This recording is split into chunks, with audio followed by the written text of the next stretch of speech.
It is a matter of life and death. Organ donations are limited, and a new rule could make matters even worse for patients here in Kansas City.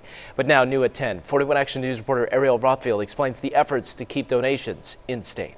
I love them so much, and they love me. These pictures. This was the day that I asked my family. Help Brian Badger tell his story. I didn't realize how sick I was. A year ago, he became sick and placed on the liver transplant list in October. I could see myself failing, and they knew I was too. Like thousands of others in need of an organ, Brian sat on the liver transplant list, waiting for months. His risk of dying was high. Dr. Timothy Schmidt is Brian's surgeon. He says in 2017, 7 local patients died waiting for an organ, while 11 became too sick for transplant, so they were removed. When we look at transplant in a bigger picture, people on a wait list here die at a same rate as they do in other cities. Right now, candidates are prioritized based on where they live. Kansas City is part of Region 8.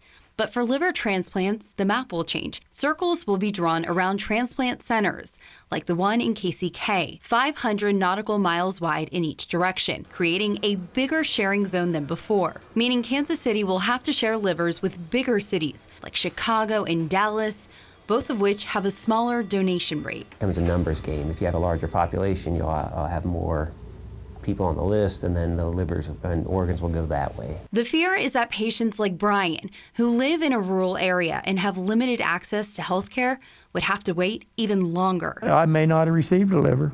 I may not be here today, and that's the tough part. So Kansas lawmakers are trying to pass a bill that would allow organ donors to check a box, decide if they would like to keep their organs in state, and it has the support of Dr. Schmidt. We're worrying about the stuff on the very fringes of transplant when we should be, as a country, focusing on donation. Donations, like the one that saved Brian's life. Trying to get to hold Trey. And will now allow him to meet his newest grandson and continue to see his family grow. I was given a new life.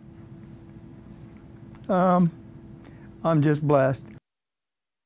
All right, thanks to Ariel Rothfield for that report. The Midwest Transplant Network says the bill would be challenging as it would conflict with the organ procurement and transplant network.